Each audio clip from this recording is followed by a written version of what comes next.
Welcome to American Scandal Report. I'm your host, Oz Dalton, and venture into a story that history almost forgot. A story of fear so intense it rivaled McCarthyism, yet targeted not communists, but an entirely different group of Americans. This is the story of the Lavender Scare. Picture this, it's 1950s America. The Cold War is escalating, paranoia is thick in the air, and the government has identified what it believes is a secret network threatening national security. But these aren't Soviet spies with briefcases full of state secrets. No, this enemy is far more insidious, according to officials of the time. They're homosexuals, and they're everywhere. The Lavender Scare. The very name sounds almost quaint today, doesn't it? Like something from a children's story. But make no mistake, this was deadly serious. While Senator Joseph McCarthy was hunting communists, an equally vicious campaign was being waged against gay and lesbian Americans. The difference? The Lavender Scare lasted longer, destroyed more lives, and remained largely hidden from public view for decades. What we're about to explore is how fear and paranoia can transform a democracy into a surveillance state, how rumors can become policy, and how an entire population can be scapegoated in the name of national security. It's a story that begins in the aftermath of World War II, when America emerged as a global superpower but found itself haunted by invisible enemies. If you're fascinated by untold stories of political fear, civil rights struggles, and the personal costs of national hysteria, there's so much more waiting for you with Skoob, the AI-powered podcast app offering over 1,500 expertly curated podcasts. Whether you want deep dives into American political history, social justice, or the forces shaping democracy, Skoob delivers fast, focused insights tailored to your passions. Download Skoob from the App Store or Play Store today and keep uncovering the powerful stories that history tried to hide. Now let's get started and understand how the Lavender Scare forever changed the face of America. The year 1945 should have been a time of celebration. America had won the war, soldiers were coming home, and the future seemed bright. But victory came with unexpected consequences. The war had disrupted traditional American social structures in ways no one anticipated. For the first time in American history, massive numbers of people had been pulled from their small towns and family units, thrown together in military barracks, factories, and cities. Among them were thousands of gay men and lesbians who for the first time discovered they weren't alone. In the chaos of war, they found each other. When the war ended, many didn't return to their previous lives. Instead, they migrated to burgeoning urban centers, San Francisco, Boston, New York. They created communities, opened businesses, and for a brief moment, it seemed like a new kind of freedom was possible. Gay bars flourished, gay themes began appearing in novels, and then came Alfred Kinsey's groundbreaking research on homosexual behavior. But this emerging visibility occurred at the worst possible time. As the Cold War intensified, America became obsessed with conformity, stability, and traditional values. The nuclear family wasn't just an ideal. It was seen as a weapon against communism. Anything that deviated from this norm was automatically suspect. Fear surrounding homosexuality wasn't new in American culture, but following World War II, it reached an intense peak. Historians call this period the Lavender Scare, and it was characterized by a heightened national anxiety that went far beyond typical prejudice. This was systematic institutional fear. In the decade following the war, 21 states and the District of Columbia enacted laws targeting so-called sexual psychopaths. These laws were supposedly designed to protect children from sexual assault, but they were soon being used to prosecute consenting adults in same-sex relationships. The language was deliberately vague, the enforcement arbitrary, and the consequences devastating. Now here's where the story gets truly chilling. In Washington, D.C., sexual fear intersected with Cold War tensions in ways that would seem absurd if they weren't so tragic. Prominent figures began arguing that there was an alignment between homosexual and communist agendas. Journalist Waldeck claimed that gay citizens served as an auxiliary to a communist international, a kind of fifth column working from within. When Representative Catherine St. George entered Waldeck's article into the congressional record, these paranoid theories gained official legitimacy. But it was CIA Director Roscoe Hillenkoetter who really fanned the flames. He told a House committee that homosexuals within government positions acted as a clandestine organization, sometimes describing them as a fraternity. that supported itself through preferential treatment and advancement of fellow members. Think about this for a moment. The head of America's intelligence agency was telling Congress that gay people formed secret cabals within the government, not based on evidence, mind you, but on pure speculation and prejudice. The government viewed gays and lesbians as security risks, despite having little evidence to support this stance. The theory was that homosexuals could be blackmailed by communist agents who discovered their secret. It was circular logic at its most insidious. We'll make homosexuality illegal and socially unacceptable, then claim that because it's illegal and socially unacceptable, homosexuals are vulnerable to blackmail. This led to a sweeping purge across various professional sectors, especially in governmental agencies. Government employees suspected of being homosexual were reported to investigators, who then coerced confessions and additional names from those interrogated. It was guilt by association taken to its logical extreme. The techniques were borrowed directly from communist witch hunts: surveillance, interrogation, forced confessions, and the naming of names. Many private companies mimicked this approach, especially if their contracts involved security clearances from the government. The fear spread like a virus through American institutions. While the government was conducting its secret war, American popular culture was being systematically scrubbed of any hint of homosexuality. Television, that new medium that was rapidly becoming America's primary source of entertainment, became a particularly zealous enforcer of heterosexual conformity. Let me tell you about Helfrich, a television producer who took it upon himself to maintain what he saw as societal norms. During the 1951 to 52 television season, he rigorously worked to omit any suggestion of homoerotic themes from his programs. Picture this scene. He's working on The Clock, a suspense anthology series, and comes across a line in the script where a young man declares his independence from relationships with women. The character says, "No woman's going to tie me down. No strings or marriage license for me. When I get my degree, I'm going to a hotel for men." To Helfrich, this was dangerous, not criminal, not explicitly sexual, just the suggestion that a man might prefer the company of other men. He had the line removed. On the Colgate Comedy Hour, during a gymnasium scene, Dean Martin's character innocuously told Jerry Lewis's character, "Take off your things. You're with men," to which Lewis retorted, "How do I know?" Again, Helfrich intervened, completely excising this sequence. The implication that a man might be uncertain about other men's intentions was too much. The vigilance extended to absurd lengths. Helfrich prevented a caricature of a Frenchman engaging in cheek kissing, a traditional greeting in French culture, because it might appear homosexual to American audiences.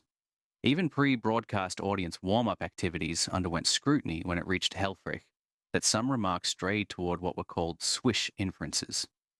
This wasn't just one producer's personal crusade. This was systematic censorship backed by institutional policy. NBC, like other networks, had broadcasting standards that explicitly prohibited any content that might be perceived as endorsing what they called a subtle gay narrative. Societal perceptions of homosexuality were heavily influenced by centuries of moral, religious, and legal condemnation. But by the 1950s, these sentiments were weaponized by Cold War politics. A U.S. Senate committee claimed that individuals involved in acts of perversion lacked emotional stability and suggested that a single homosexual individual could pollute a government office. The 1952 presidential election marked the first major political contest after the rise of both McCarthyism and the Lavender Scare, and Republican strategists saw an opportunity. Their campaign slogan was, "Let's clean house," and they meant it literally. The Republican Party vowed to cleanse the federal government of what they called the triple threat: communism, corruption, and sexual perversion. Republican candidates Dwight D. Eisenhower and Richard Nixon positioned themselves as relatable, religious family men embodying moral values. Throughout the campaign trail, Dwight and Mamie Eisenhower made joint appearances, their very presence a statement about traditional marriage and family values. But their real target was Adlai Stevenson, the Democratic candidate. Stevenson was an intellectual, articulate, and unfortunately for him, unmarried. In the paranoid atmosphere of 1952, this made him vulnerable to whisper campaigns. He was depicted as having a peculiar voice and characteristics that detractors suggested made him unfit for leadership. His wealth and polished persona, alongside his former tenure at the State Department, that supposed hotbed of homosexual activity, only added to the rumors. The attacks were never explicit. They didn't have to be. In Cold War America, suggestion was often more powerful than accusation. Eisenhower frequently alluded to wickedness within the government, and the Republican platform accused Democratic policymakers of immorality. Most shocking of all, FBI Director J. Edgar Hoover himself reportedly participated in these smear campaigns, disseminating information alleging that Stevenson had been detained in New York over a homosexual-related offense. The nation's top law enforcement official was spreading unsubstantiated rumors about a presidential candidate. This wasn't politics as usual. This was character assassination based on sexual identity, and it was happening at the highest levels of American government. Speaking of J. Edgar Hoover, here's where our story takes an ironic turn that's almost too perfect to be true. The man who led the charge against homosexuals in government, who created the policies that destroyed thousands of careers, who turned the FBI into an anti-gay surveillance apparatus, this man became the subject of persistent rumors about his own sexuality. In 1993, British writer Anthony Summers published an exposé claiming that Hoover was himself homosexual. The narrative was sensationalized through various media channels and even found its way into comedic routines and political discourse. Central to this narrative was a vivid, and likely fabricated, image of Hoover wearing a black negligee at a gay orgy held at the Plaza Hotel. Now, was Hoover actually gay? Almost certainly not. The evidence supporting these claims has been thoroughly debunked by serious historians. The sources were dubious, the allegations implausible, and the supposed witness, a mafia wife named Susan Rosensteel, was later revealed to be a convicted perjurer who was financially compensated for her story. But here's what's fascinating. The very existence of these rumors reveals how the culture Hoover helped create eventually turned on him. The paranoid atmosphere of the Lavender Scare, where rumor and innuendo could destroy careers, created a world where even the chief persecutor wasn't safe from suspicion. Summers's portrayal of Hoover was more a reflection of Cold War political culture than rigorous examination. His work mirrored the same tactics employed by Hoover's own security apparatus: guilt by association, rumor-mongering, and unsubstantiated gossip. The irony is almost poetic. The man who perfected the art of destroying people through sexual rumors became the victim of sexual rumors himself. It's a perfect example of how systems of oppression eventually consume even their creators. By the late 1950s, there were signs that the Lavender Scare might be cooling down. The Supreme Court had constrained parts of President Eisenhower's security program. Congressional committees had begun exposing its arbitrary nature, and the Senate had censured Joseph McCarthy himself. Then came September 1960, and an event that reignited all the old fears. Vernon F. Mitchell and William H. Martin, both National Security Agency analysts, defected to the Soviet Union. From Moscow's House of Journalists, they publicly criticized the United States for what they saw as unethical intelligence gathering methods, specifically the use of U-2 spy planes over Soviet airspace. Their stated motivations were political and principled. They feared American actions could precipitate war.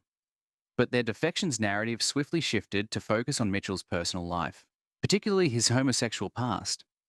During earlier polygraph interviews conducted as part of his security clearance process, Mitchell had refused to answer questions about sexual perversion and potential blackmail. A follow-up series of interviews led Mitchell to admit to sexual experimentation with animals in his youth.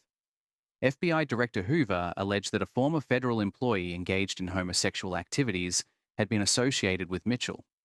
Martin appeared to have a typical heterosexual background, but the mere hint of sexual deviance associated with Mitchell was enough for officials to attribute the entire defection to homosexuality. The fact that both men were unmarried fueled the inappropriate conflation of sexuality with espionage. Newspaper accounts mirrored the inflammatory rhetoric from earlier in the decade. The Los Angeles Times speculated about a secret network of homosexuals within the government. The conservative newsletter Human Events revived warnings of an international homosexual conspiracy. The mainstream media, especially the Hearst newspaper chain, sensationalized the story by depicting the defectors as blackmailed homosexual specialists, branding them as a love team. This portrayal conveniently overlooked a decade-long rigorous policy to exclude homosexuals from government positions. In October, the National Security Council gathered to contemplate strengthening security measures. Their conversations concentrated solely on the presumed security risks posed by homosexuals, completely bypassing Martin and Mitchell's specific critiques of NSA intelligence procedures. Attorney General William Rogers suggested that the Soviets were exploiting sexual situations and apparently possessed a list of homosexuals. He proposed enhancing alertness across government entities. Together with Secretary of State John Foster Dulles and J. Edgar Hoover, Rogers endorsed the polygraph as an effective tool for identifying what they called sex deviates.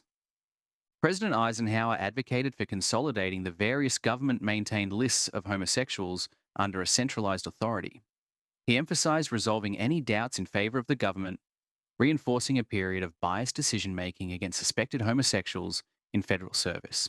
But here's the remarkable thing about human nature. Oppression often creates exactly what it seeks to destroy. The Lavender Scare, designed to eliminate gay and lesbian Americans from public life, actually sparked the creation of the modern gay rights movement.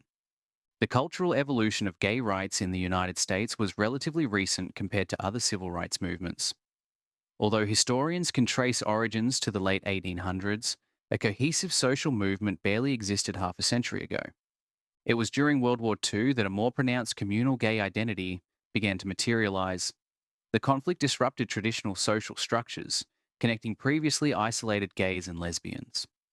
Many chose not to return to their prior lives post-war, but instead migrated to urban centers, where they fostered vibrant subcultures. The rise of McCarthyism in the 1950s created a backlash against this emerging emancipation. Investigations and persecutions aimed at perceived threats led to extensive scrutiny of the gay community. The US Senate launched investigations into government employment of sexual perverts, the military conducted witch hunts, the FBI maintained surveillance, and postal authorities intercepted mail. But this persecution provided an impetus for political self-awareness among homosexuals. In 1951, gay leftist Harry Hay established the Mattachine Society with the aim of politically organizing the gay community. In 1955, lesbians formed the Daughters of Bilitis. These political pioneers sought to define homosexuals as a sexual minority with equal rights, facilitating the development of a gay civil rights movement. The secrecy forced upon these organizations by the Lavender Scare ironically made them more organized and disciplined. The Mattachine Society of Washington kept meticulous and confidential records of its members, open only to officers. Breaching security could result in expulsion by a two-thirds membership vote. Pseudonyms were common in minutes, publications, and conversations at meetings. When Frank Kameny, founder of the Mattachine Society of Washington, testified before a congressional committee in 1962, he disclosed that their mailing list had merely 100 names. Congressmen like John Dowdy were incredulous, imagining the society might be part of a larger network with millions of undisclosed members. Kameny suggested the city housed 250,000 homosexuals, which bewildered the committee. They assumed all homosexuals would be united under a single organization, reflecting their fundamental misunderstanding of gay communities. While the moderate strategy allowed initial gay rights groups to form, it failed to incite substantial change. During the 1960s, activists adopted more assertive tactics, disputing homosexuality as an illness and contesting discriminatory employment policies. The turning point came with the Stonewall riots in 1969. At the Stonewall Inn in Greenwich Village, a police raid on June 28th met unexpected resistance. Unlike prior interactions with law enforcement, the bar's 200 working-class patrons, drag queens, gay men of color, and butch lesbians didn't disperse quietly. They assembled outside, initiating direct action. Pre-Stonewall, fewer than 50 gay rights organizations existed. By 1973, that number had ballooned to over 800, underscoring Stonewall's role as a rallying cry for expanded activism. Now, you might think this is where our story ends, with the triumph of gay rights and the relegation of the Lavender Scare to history. But you'd be wrong. The contemporary phenomenon, often referred to as the New Lavender Scare, involves state police forces and agents working to criminalize, arrest, and diminish the presence of certain groups in public life. This draws direct parallels to the original Lavender Scare, but with crucial differences. Where the original targeted white gay men and lesbians in federal government, today's version predominantly affects poor black and brown transgender and gender expansive youth in public spaces. This new incarnation merges with what scholars call the new Jim Crow, the system of mass incarceration that disproportionately targets communities of colour. The tactics have evolved to align with contemporary context. Gentrification, widespread incarceration, quality of life ordinances, and other carceral systems. Unlike the old Jim Crow laws with explicit legal segregation, today's system results in implicit marginalization through de facto discrimination. Similarly, while the original Lavender Scare involved explicit legal discrimination, today's version operates under implicit bias, even as LGBTQ rights are perceived to be advancing in mainstream society. The insidious nature of both the new Lavender Scare and new Jim Crow makes them difficult to address. The lack of overt illegal discrimination leads many to overlook the racial and social biases inherent in hyperincarceration. Predominantly, legal inequalities in LGBTQ rights are considered resolved in broader societal perceptions, shifting focus onto criminal activities rather than recognizing the targeted criminalization of marginalized LGBTQ people of color. Compounding this issue, some white, middle class LGBTQ individuals inadvertently contribute to the new Lavender Scare through participation in gentrification efforts, resulting in displacement of poor black and brown LGBTQ communities. By endorsing quality of life ordinances, they sustain criminalization practices that disproportionately harm the most vulnerable members of their own community. So, what do we take from this story? What lessons does the Lavender Scare teach us about fear, power, and the fragility of democratic institutions? First, that moral panics are never really about the groups they target.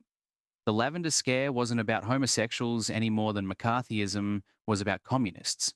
Both were about power, control, and the use of fear to maintain social hierarchies. Second, that the rhetoric of national security can be used to justify almost anything. When we're told that a group of people poses an existential threat to our way of life, we should ask, who benefits from that fear? Who gains power when we surrender our principles? Third, that institutions we trust to protect us can become instruments of oppression with alarming speed.